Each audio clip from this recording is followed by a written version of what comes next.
गेंड्याच्या कातडीचा असलेलं सरकारचा निषेध करण्याकरता हे जे कुंभकर्णाची झोप झोपलेले आता यांना झोपेतनं जागा करण्याकरता हा घंटानाद आंदोलन केलेले आहे। त्यांच्या झोपलेल्या कुंभकर्णासारख्या महापालिकेला जाग आणण्यासाठी, राज्य सरकारला जाग आणण्यासाठी हे आमचं आंदोलन आहे आणि यांना झोपेतनं जागच करू। महाराष्ट्र नवनिर्माण सेनेच्या वतीनं आज नाशिक महानगरपालिकेसमोर शहरातील विविध प्रश्नांवर आंदोलन करण्यात येत आहे। मनसेचे सर्व पदाधिकारी कार्यकर्ते या ठिकाणी राजीव गांधी भवन या महापालिकेच्या मुख्यालयासमोर आंदोलन करत आहेत। आपल्यासोबत या ठिकाणी अनेक पदाधिकारी आहेत, महिला आघाडीचे देखील पदाधिकारी या ठिकाणी आहेत। अंकुश पवार आपल्यासोबत आहेत। काय सांगाल, आपण जे आंदोलन करत आहात महानगरपालिकेच्या या एकूणच प्रश्नासंदर्भात काय मागण्या आहेत? आपण बघताय की गेल्या काही दिवसांपासून आम्ही महानगरपालिका प्रशासनाबरोबर वेळोवेळी पत्रव्यवहार केला, वेळोवेळी निवेदन दिले गेले आणि वेळोवेळी आम्ही आंदोलनही केले गेले। आणि या सर्व आंदोलनाच्या माध्यमातून आम्ही महानगरपालिका प्रशासनाला सांगितलं की आपण ज्या पद्धतीचे ठेके दिलेले, ज्या पद्धतीने आपण हे महापालिकेचे म्हणजे रस्त्यात पडलेले खड्डे, गोदावरी जी दूषित झालेली आहे, एवढे STP प्लॅन बसवलेले पण एकही STP प्लॅन कार्यान्वित नाही। मला काही नागरिक मागे भेटले होते आणि त्यांनी मला सांगितलं की आमच्या बिल्डिंगचा STP प्लॅन आहे। आम्ही महापालिका प्रशासनाला सांगितलं की आमचे काही बिलं थकले ते आमचे बिलं घ्या, पण तरी महापालिकाकडनं त्यांच्याकडनं वसुली केली जात नाही। आणि सामान्य माणसांना त्रास देण्याकरता त्यांच्या घरी मागे आता बघितलं महानगरपालिका प्रशासन ढोल ताशे लावून त्यांच्या घराखाली वीज थकीत बिलांची मागणी केली जात होती। त्याच महानगरपालिकेला जनतेकडनं महाराष्ट्र नवनिर्माण सेनेच्या मार्फत आम्ही विचारतोय की तुम्ही हे जे कररूपी नाशिकच्या लोकांकडनं पैसे वसूल केले, ढोल बळवून पैसे वसूल केले आणि ते पैसे घेतले तर म्हणजे आपण रस्त्यांची कामं बघितली किंवा म्हणजे ज्या लोकांना आपण ते जिओच्या काही लोकांना ते रस्ते खंदून काम दिलं गेलं होतं, गॅसच्या पाईपलाईनसाठी जे काम केलं होतं त्या लोकांनी पैसे दिले महापालिका प्रशासनाकडं की ह्या रस्त्यांना आमच्याकडनं जे खड्डे पडणार आहे आम्ही ते पैसे महापालिका प्रशासनाने 80 कोटी रुपये दिले, परंतु महापालिका प्रशासनाने ते पैसे दुसऱ्या जिथं त्यांना मलाई खायला भेटणार आहे अशा ठिकाणी त्यांनी ते पैसे वापरले, त्याच्यातनं त्यांची मलाई खाल्ली आणि जे खड्डे बुजवले ते आज ते खड्ड्यांवर सुद्धा कारवाई केली गेलेली नाहीये।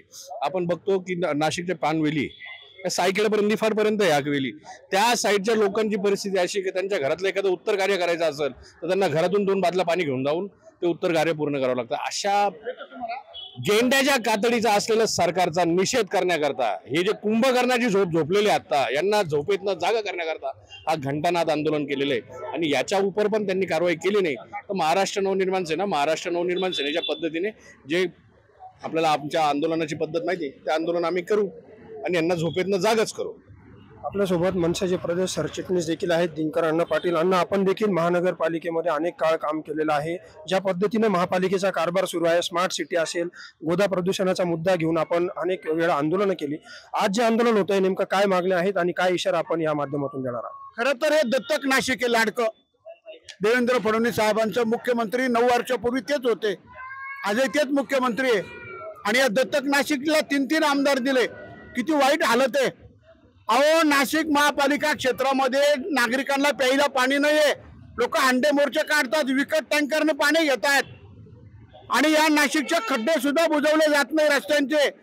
एवढी वाईट परिस्थिती आहे। CS कुंभमेळा 1.5 वर्षावर आलाय, 1.5 वर्षामध्ये साधी जागा ताब्यात नाही यांची, 50 एकर जागा यांच्या ताब्यात आहे, ते शेतकऱ्यांना पैसे दिलेले नाहीये। खरं तर या कुंभमेळ्यासाठी 500 एकरची जागेची मागणी साधू संतांनी केली आहे। यांना गोदावरी पवित्र नदी प्रदूषण मुक्त व्हावी, दारणा नदी, वालदेवी नदी, नंदिनी नदी या नद्या प्रदूषण मुक्त व्हाव्या म्हणून कित्येक वर्षापासून कोर्टामध्ये काही लोक गेले तरी या नद्या प्रदूषण मुक्त होत नाही, जनतेला सुविधा दिल्या जात नाही। जनता कर भरते, पाणीपट्टी, नळपट्टी भरते, डेव्हलपमेंट चार्ज भरते, त्या लोकांना शेअर्सच्या नावाखाली या आयुक्त मॅडम एक सुद्धा काम मंजूर करत नाहीये। आणि 28 मागण्या आमच्या, मग सिटी लिंक बस असेल, स्मार्ट सिटी असेल, शिक्षण मंडळ असेल, मला वाटतं वैद्यकीय विभाग, आरोग्य, एवढे भ्रष्टाचार चालू आहे।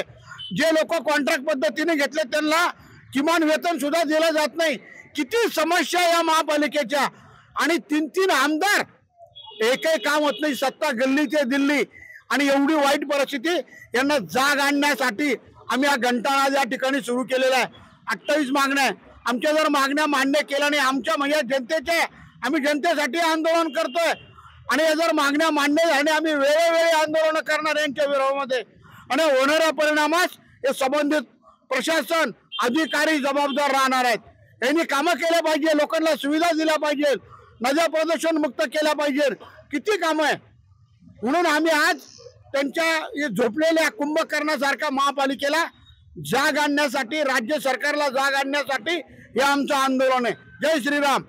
बघितलं आपण की अनेक मागण्या आहेत। या ठिकाणी काही महिला पदाधिकारी देखील आहेत। शहरामध्ये जर गेल्या काही दिवसापासून परिस्थिती बघितली तर नवीन नाशिक भाग असेल किंवा इतर भागामध्ये पाणी टंचाईची समस्या जाणवते। धरणामध्ये पाणी साठा उपलब्ध असून सुद्धा अनेक महिलांना हंडी घेऊन रस्त्यावर उतरावं लागतंय। काही महिला पदाधिकारी आहेत आपल्यासोबत। अनेक महिला रस्त्यावर उतरून हंडे मोर्चा काढतायत। धरणामध्ये उपलब्ध पाणी असताना देखील पाणी पुरवठा होत नाही, काय सांगाल आपण?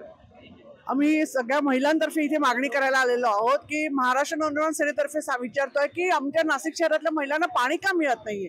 प्रत्येक भागातल्या महिला तिथे हंडा मोर्चे घेऊन आलेले आहेत, पण आपलं प्रशासन त्याचं नियोजन व्यवस्थित करू शकत नाहीये। पाणी नाहीये महिलांना।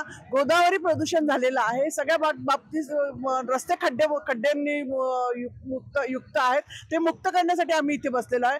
पाण्यासारखा प्रश्न, रस्त्यांसारखा प्रश्न, अशा अगदी 28 मागण्या आम्ही महाराष्ट्र नवनिर्माण सेनेतर्फे घेऊन आलेलो आहोत। या सगळ्या मागण्या प्रशासनाने दूर कराव्या, नाही तर आम्ही महाराष्ट्र नवनिर्माण सेनेतर्फे स्टाईल त्यांना आंदोलन करून त्यांना त्यांची जागा दाखवून दिली जाईल। बघितलं आपण की महाराष्ट्र निर्माण सेनेच्या वतीनं नागरी प्रश्नांवर या ठिकाणी मोठ्या स्वरूपाचं असं एक आंदोलन छेडलं गेलेलं आहे आणि या मागण्या जर मान्य झाल्या नाही तर मनसे स्टाईल आंदोलनाचा इशारा देखील देण्यात आलेला आहे। कॅमेरामॅन भाऊसाहेब पवारसह मनीष कटारिया, माय महानगर, नाशिक।